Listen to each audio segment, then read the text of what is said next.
السلام علیکم ورحمۃ اللہ وبرکاتہ۔ الحمدللہ رب العالمین والعاقبۃ للمتقین والصلاة والسلام علی سید الانبیاء والمرسلین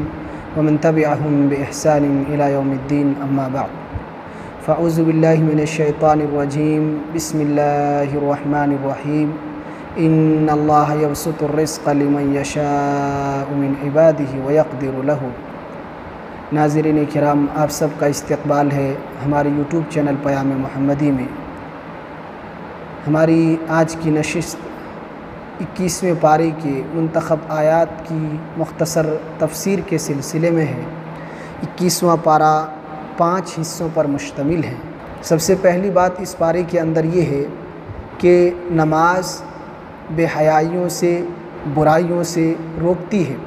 اللہ رب العزت نے ارشاد فرمایا، وَأَقِمِ الصَّلَاةَ إِنَّ الصَّلَاةَ تَنْهَىٰ عَنِ الْفَحْشَاءِ وَالْمُنکَرِ کہ اے لوگو نماز قائم کرو، بے شک نماز بے حیائیوں سے، برائیوں سے، فحش کاموں سے روکتی ہے۔ تو یہ نماز کا روحانی فائدہ ہے کہ یقیناً اللہ رب العالمین کی عبادت میں ایسی تاثیر ہے کہ انسان اگر خلوص کے ساتھ، سچائی کے ساتھ، اور اللہ تعالیٰ نے اپنے حبیب کے زبانی جو طریقہ بتایا ہے اس طریقے پر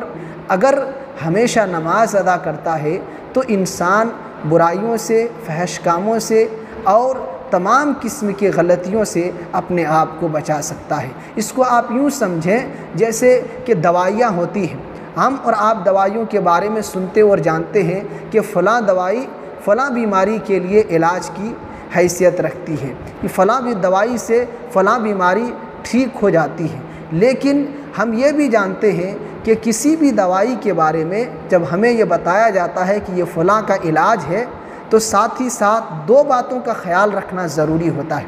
ایک تو یہ کہ یہ اسی وقت ہماری بیماری کے لیے علاج ثابت ہو سکتی ہے جب ان دواؤں کو اسی طریقے پر استعمال کیا جائے جو ڈاکٹر نے بتایا ہے، ڈاکٹر کی شرطوں کے مطابق اس کو استعمال کیا جائے۔ دوسری چیز یہ ہے کہ پرہیز۔ انسان دواؤں کو تو استعمال کر رہا ہے لیکن پرہیز اگر نہیں کرتا تو دواؤں کا فائدہ نظر نہیں آئے گا۔ ٹھیک اسی طریقے سے عبادت کا مسئلہ بھی ہے، نماز کا مسئلہ بھی ہے کہ ایک تو نماز کے ان اثرات کو دیکھنے کے لیے، برائیوں سے بچنے کے لیے ضروری ہے کہ یہ اسی وقت اپنا اثر دکھائے گا جب ہم شرعی طریقے پر نماز ادا کریں گے، سنت طریقے پر نماز ادا کریں گے، ہمیشہ نماز ادا کریں گے، خلوص کے ساتھ نماز ادا کریں گے، کبھی اس میں ٹال مٹول نہیں کریں گے۔ اور دوسری چیز یہ کہ نماز کو ضائع اور برباد کر دینے والی، عبادتوں کے ثمرات کو ختم کر دینے والی جو چیزیں ہیں ان چیزوں سے پرہیز کریں گے۔ تو یقیناً یہ اللہ کا فرمان اپنی جگہ برحق ہے کہ نماز بے حیائیوں سے اور فحش کاموں سے، فحش باتوں سے روکنے والی چیز ہے۔ اس لیے اگر غلطیوں سے بچنا چاہتے ہیں، برائیوں سے بچنا چاہتے ہیں، گناہ سے بچنا چاہتے ہیں تو نماز کی پابندی کریں۔ نماز برائیوں اور بے حیائیوں سے روکنے والی عبادت ہے۔ اس کے بعد دوسری چیز ہے امیری اور غریبی، یہ اللہ تعالیٰ کے ہاتھ میں ہے۔ اللہ رب العزت نے ارشاد فرمایا، اللہ یبسط الرزق لمن یشاء من عبادہ ویقدر لہ کہ اللہ تعالیٰ ہی ہے جو اپنے بندے کے لیے رزق کو پھیلاتا بھی ہے اور اس کے لیے رزق کو تنگ بھی کرتا ہے۔ تو یہ اللہ رب العالمین نے اپنے بندوں کے درمیان روزی کو پھیلا دیا ہے ایک مقدار کے حساب سے، کسی کو زیادہ عطا کیا ہے، کسی کو کم دیا ہے۔ تو یہ اللہ نے اپنی حکمت بالغہ کے تحت ایسا کیا ہے کہ کچھ کو اللہ رب العالمین نے امیر بنایا ہے اور کچھ کو اللہ رب العالمین نے غربت کی زندگی عطا کی ہے۔ دونوں کی مصلحت کو اللہ بہتر جانتا ہے، اور اللہ نے قرآن میں کہا بھی ہے کہ اگر ایک ہی درجے پر انسان کو ہم رکھ دیتے تو زمین فساد سے بھر جاتی، اس لیے کہ کوئی کسی کی ماتحتی قبول کرنے کے لیے تیار ہی نہیں ہوتا،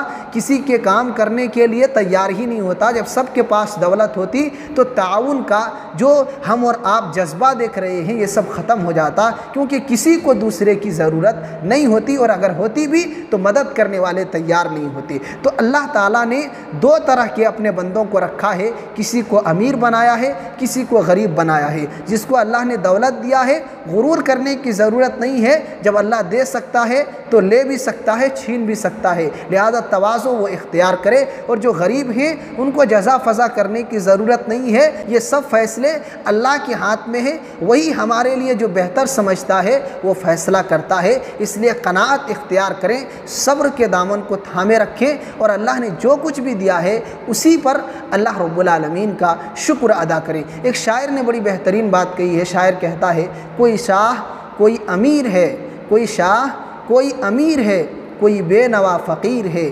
جسے چاہے جیسا بنا دیا تیری شان جل جلالہ، کہ یہ تیرے ہاتھ میں ہے اور یہ تیری شان کے لائق ہے کہ تو جیسا چاہتا ہے کرتا ہے۔ کسی کو امیر بنا دیا ہے تو کسی کو غریب بنا دیا ہے، لہذا غربت کی وجہ سے جزا فضا نہ کریں، اپنے آپ کو یا اللہ رب العزت کو گالی نہ دیں، بلکہ اللہ تعالیٰ نے جس حال پر رکھا ہے اسی پر خوش رہیں اور اللہ کا شکر ادا کریں۔ اس کے بعد تیسری چیز، معاندین کی ہٹ دھرمی کا تذکرہ کیا ہے۔ کفار نبی صلی اللہ علیہ وسلم سے یہ مطالبہ کیا کرتے تھے کہ آپ ہمارے پاس کوئی معجزہ کیوں نہیں لے کر کے آتے، جبکہ قرآن معجزے کے طور پر ان کے پاس پہلے ہی سے موجود تھا، لیکن یہ ان کی ضد اور ہر ہٹ دھرمی تھی کہ جس طریقے سے پچھلے انبیاء علیہ السلام کے ماننے والوں کے پاس پیغمبر معجزہ لے کر کے آئے تھے، ویسے کھلے ہوئے معجزات لے کر کے کیوں نہیں آتے، یا یہ کہ آپ جس عذاب کی دھمکی ہمیں دے رہے ہیں وہ عذاب ہی لے آئے۔ اللہ تعالیٰ نے ان پر رد کرتے ہوئے کہا ہے کہ میں عذاب لا سکتا ہوں، لیکن چونکہ میرا ایک وعدہ ہے، وقت معین تک ہم نے لوگوں کو ڈھیل دے رکھی ہے، اس لیے فائدہ اٹھاؤ، جب ہم پکڑیں گے تو پھر چھوڑنے والے نہیں ہیں۔ اور اس دن جب ہم قیامت کے دن ایسے لوگوں کو جہنم میں داخل کریں گے تو ذلیل اور رسوا ہو جائیں گے ایسے لوگ، اور جہنم کی آگ ان سارے لوگوں کو ڈھانپ لے گی اور جلا کر رکھ دے گی۔ تو یہ قیامت کے دن ان کا حشر ہوگا، اور اللہ رب العالمین ان سے مزید یہ کہیں گے، ذوقوا ما کنتم تعملون، جو عمل کیا کرتے تھے آج اس کا انجام بھگت لو، آج مزہ چکھ لو۔ تو یہ نتیجے کا دن ہوگا۔ اللہ تعالیٰ نے کہا ہم نے مہلت دی ہے، پھر ہم گرفت ضرور کریں گے، پکڑیں گے ضرور، جب یہ مہلت کا وقت ختم ہو جائے گا۔ اس کے بعد سورۃ الروم ہے، اس سورت کے اندر اللہ رب العالمین نے ایک عظیم پیشن گوئی نبی صلی اللہ علیہ وسلم کی زبانی کی ہے۔ وہ پیشن گوئی یہ ہے کہ روم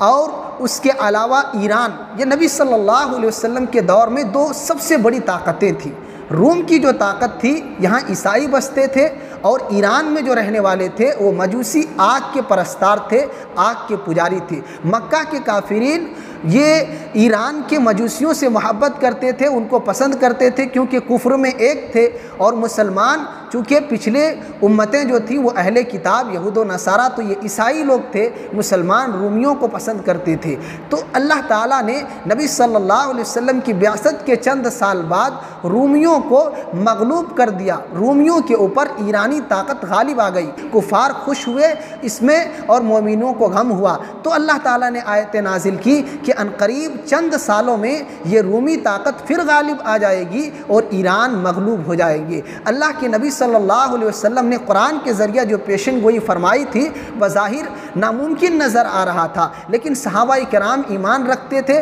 یہاں تک کہ ابو بکر صدیق رضی اللہ عنہ کا عالم یہ تھا کہ وہ تو ابو جہل جیسے ظالم اور دشمن اسلام سے جا کر کے کہا کرتے تھے کہ 5 سال کے اندر اندر دیکھنا کہ رومی طاقت غالب آ جائے گی۔ اللہ کے نبی صلی اللہ علیہ وسلم کو جب خبر ملی تو آپ نے کہا ابو بکر، اللہ رب العالمین نے قرآن میں جو بات کہی ہے وہ 20 سنین ہے، اور 20 کا اطلاق 9 سے کم پر ہوا کرتا ہے، اس لیے یہ 5 کی گنتی آپ نے بہت کم کر دی ہے، اس کو بڑھائیے۔ تو انہوں نے اس گنتی کو بڑھا دی، اور 9 سال سے پہلے پھر رومی طاقت جو عیسائیوں کی طاقت تھی وہ ایران کے مجوسیوں پر غالب آ گئی، اور یہ نبی صلی اللہ علیہ وسلم نے قرآن کے ذریعہ جو بات بتائی تھی وہ بات صحیح ثابت ہوئی۔ تو اللہ تعالیٰ نے اس پارے کے اندر اور سورہ روم کے اندر اس کا تذکرہ کیا ہے۔ اس کے بعد دوسری بات جو اس پارے کے اندر ہے، دوسری بات جو اس صورت کے اندر ہے وہ یہ کہ زوجین میاں بیوی کی محبت اللہ کی ایک عظیم نشانی ہے۔ اللہ تعالیٰ نے ذکر کیا وَمِنْ آيَاتِهِ أَنْ خَلَقَ لَكُم مِّنْ أَنفُسِكُمْ أَزْوَاجًا لِتَسْكُنُوا إِلَيْهَا وَجَعَلَ بَيْنَكُم مَّوَدَّةً وَرَحْمَةً کہ اللہ تعالیٰ کی نشانیوں میں سے ایک نشانی یہ ہے کہ تمہارے ہی نفس میں سے تمہارے جوڑے پیدا کیے، تمہاری بیویوں کو پیدا کیا، لِتَسْكُنُوا إِلَيْهَا تاکہ اس کے ذریعہ تم سکونت حاصل کرو، اطمینان حاصل کرو، وَجَعَلَ بَيْنَكُم مَّوَدَّةً وَرَحْمَةً اور دونوں کے درمیان اللہ تعالیٰ نے محبت اور رحمت کو انڈیل دیا ہے، بین محبت اور رحمت کو داخل کر دیا ہے۔ آپ دیکھیں یہی اللہ کی محبت اور اللہ کی رحمت کا نتیجہ ہے کہ دو اجنبی لوگ میاں بیوی جو آپس میں کبھی ملے ہوئے نہیں ہوتے ہیں، لیکن چند دنوں میں یہ رشتہ اتنا مضبوط ہو جاتا ہے کہ دنیا کے سارے رشتے اس کے مقابلے میں پھیکے پڑ جاتے ہیں۔ تو یہ اللہ تعالیٰ کی جانب سے اس میں محبت اور الفت داخل کر دینے کی وجہ سے یہ نتیجہ ہوتا ہے کہ اتنی مضبوطی پیدا ہو جاتی ہے اور اتنا پیار اور محبت اس رشتے میں آ جاتا ہے۔ تو اللہ تعالیٰ نے اس کا تذکرہ کیا ہے۔ تیسری بات قدرت الہی کی 7 نشانیوں کا اللہ رب العزت نے اس صورت کے اندر تذکرہ کیا ہے۔ چوتھی بات اللہ تعالیٰ نے اس صورت میں یہ بیان فرمائی ہے کہ ہر بچہ فطرت اسلام پر پیدا ہوتا ہے۔ اللہ تعالیٰ نے کہا فطرت اللہ التی فطر الناس علیہا لا تبدیل لخلق اللہ ذالک الدین القیم ولکن اکثر الناس لا یعلمون کہ اللہ تعالیٰ کی یہ فطرت ہے جس پر اس نے لوگوں کو پیدا کیا ہے، جس کو تبدیل نہیں کیا جا سکتا، جس میں تبدیلی نہیں ہو سکتی، اور یہی سیدھا دین ہے۔ اللہ تعالیٰ نے کہا یہی سیدھا دین ہے، لیکن اکثر لوگ علم ہی نہیں رکھتے۔ اللہ کے نبی صلی اللہ علیہ وسلم نے بھی صحیح مسلم کی روایت ہے جس میں آپ نے یہی بات بیان فرمائی ہے۔ آپ فرماتے ہیں کل مولود یولد علی الفطرہ فابواہ یہودانہ او ینصرانہ او یمجسانہ کہ ہر بچہ فطرت اسلام پر، فطرت توحید پر پیدا ہوتا ہے۔ فطری اعتبار سے، پیدائشی اعتبار سے ہر بچہ دین حق پر ہوتا ہے، لیکن ان کے والدین یا تو اس کو یہودی یا عیسائی یا مجوسی بنا دیا کرتے ہیں، جس دھرم کے ان کے والدین ماننے والے ہوتے ہیں بچہ اسی رنگ میں ڈھل جاتا ہے۔ لیکن پیدائشی طور پر ہر بچے کے دل میں، فطرت میں توحید ہوا کرتی ہے، ایک اللہ کا تصور ہوا کرتا ہے، ماں باپ اس کو اپنے اعتبار سے پھیر لیا کرتے ہیں۔ اس کے بعد 5ویں بات اس صورت کے اندر یہ ہے کہ زمین میں فساد پھیلنے کی ایک وجہ یہ بھی ہے۔ اللہ تعالیٰ نے ذکر کیا ظہر الفساد فی البر والبحر بما کسبت ایدی الناس لیذیقہم بعض الذی عملوا لعلہم یرجعون کہ زمین میں بحر و بر میں، خشکی اور تری میں فساد برپا ہو گیا لوگوں کے بدعمالیوں کی وجہ سے۔ تو اللہ رب العالمین نے کہا زمین میں جو فساد ہو رہے ہیں یہ ہمارے ہی اعمال کے نتیجے ہیں۔ اگر ہم اچھے بن جائیں تو زمین میں فساد برپا ہونا بند ہو جائے، اگر ہم برے ہیں تو ہمارے ہی وجہ سے یہ زمین فساد سے بھر جا رہی ہے۔ لہذا ہم اچھے بنیں تاکہ زمین میں اصلاح ہو، بگاڑ پیدا ہونے سے زمین بچ جائے۔ چھٹی بات یہ ہے کہ دنیا میں گھومنے اور سیر و تفریح کرنے کا اللہ نے حکم دیا ہے کہ اس سے عبرت و نصیحت حاصل ہوتی ہے۔ اللہ تعالیٰ نے مختلف جگہوں پر قرآن کریم میں اس بات کا تذکرہ ہے قل سیروا فی الارض فانظروا کیف کان عاقبۃ الذین من قبل کہ اللہ رب العالمین نے کہا کہ ان سے کہیے کہ ذرا زمین میں سیر و تفریح کر کے دیکھو اور اندازہ لگاؤ کہ جن لوگوں نے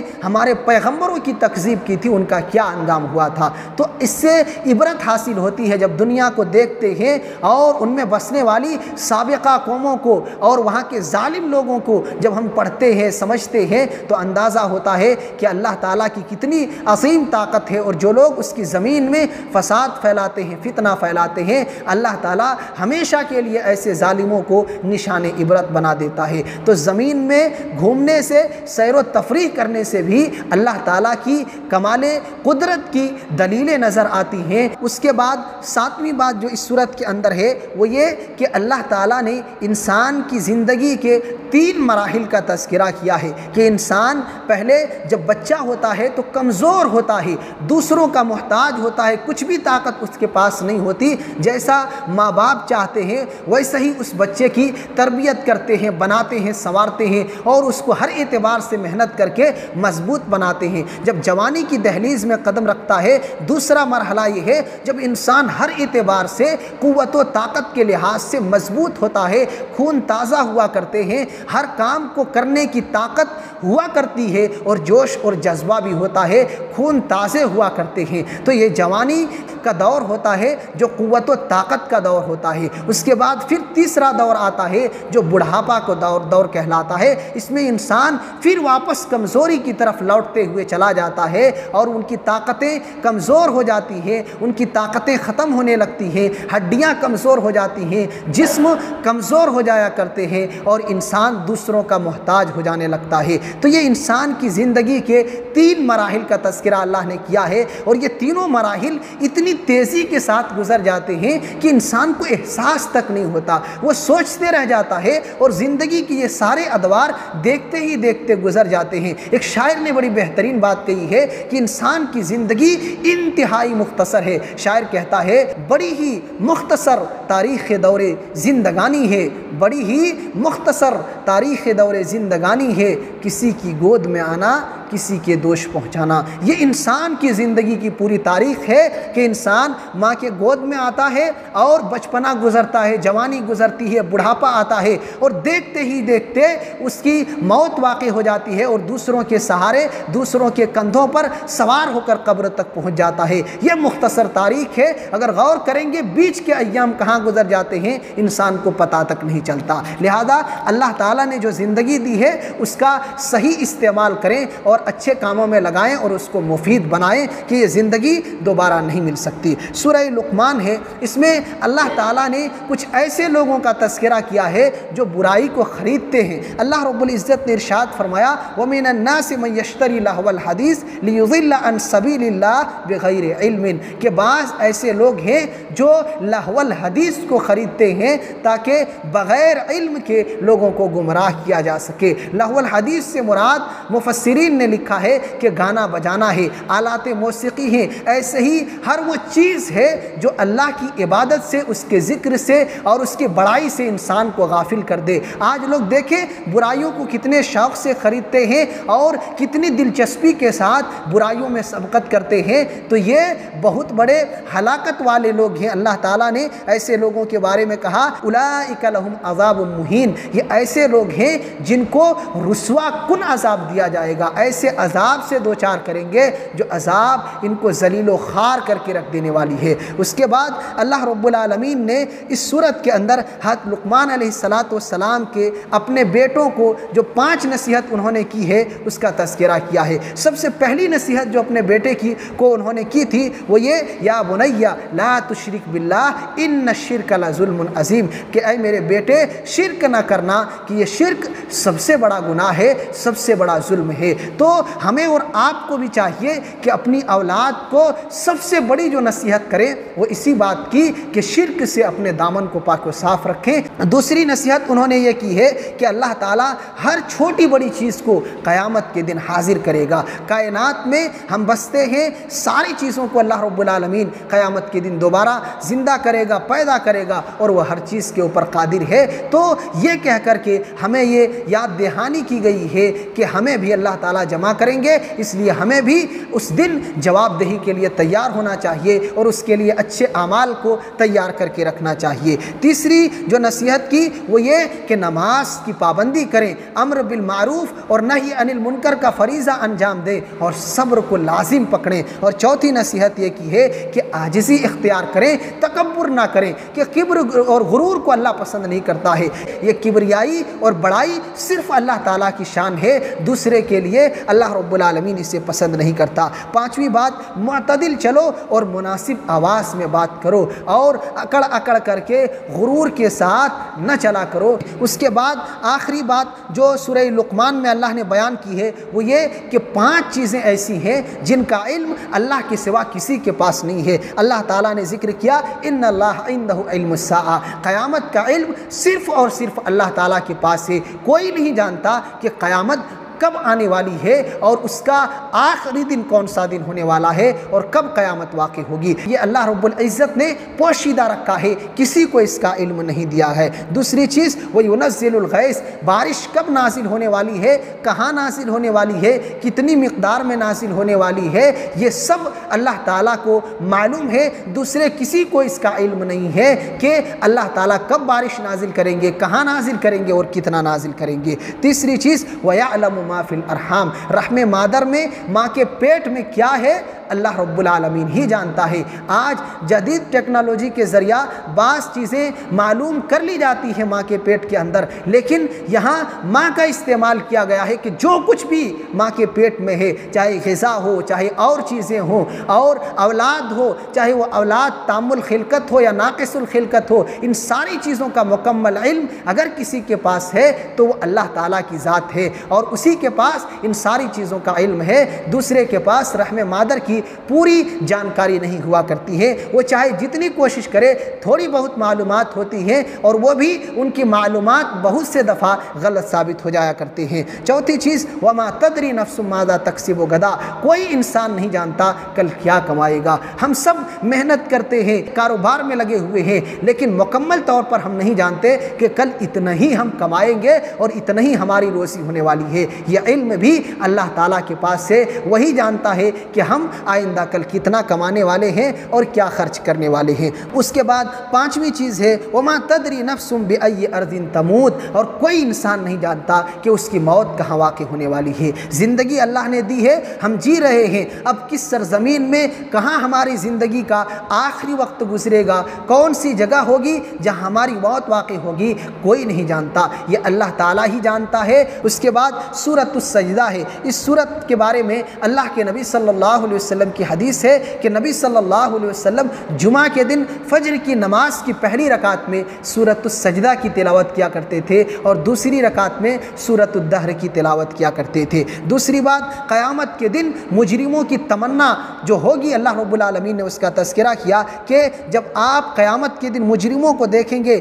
ناکسوا رؤوسہم عند ربہم، اپنے رب کے سامنے اپنے سروں کو جھکائے ہوئے ہوں گے اور اللہ رب العالمین سے کہیں گے ربنا ابصرنا وسمعنا فرجعنا نعمل صالحا انا موقنون، کہ ہمارے رب، اے ہمارے پروردگار، ہم نے دیکھ لیا، ہم نے سن لیا، ہمیں دوبارہ دنیا میں لوٹا دے کہ ہم اچھے عمل کریں۔ اللہ تعالیٰ ان کو دوبارہ زندگی دینے والے نہیں ہیں، قیامت کے دن جہنم کے عذاب سے ان کو دوچار کرنے والے ہیں۔ سخت عذاب کی دھمکی اللہ تعالیٰ نے ایسے لوگوں کو دی ہے، کیونکہ دوبارہ زندگی میں آنے کا سسٹم ہی اللہ نے نہیں رکھا۔ اس کے مقابلے میں اللہ نے مومنوں کا تذکرہ کیا ہے، جن کے بارے میں اللہ نے کہا کہ جو اچھے اعمال کرتے ہیں، راتوں میں اٹھ اٹھ کر کے اللہ کی عبادت کرتے ہیں، جن کے پہلو بستر سے الگ ہوا کرتے ہیں، عبادتوں میں جن کی راتیں گزرتی ہیں، تو اللہ تعالیٰ ان کی عبادتوں کی وجہ سے، ان کے اچھے اعمال کی وجہ سے جنت میں لازوال نعمتیں تیار کر رکھی ہیں، جس کا گمان بھی اس کو نہیں ہے، اور ان کی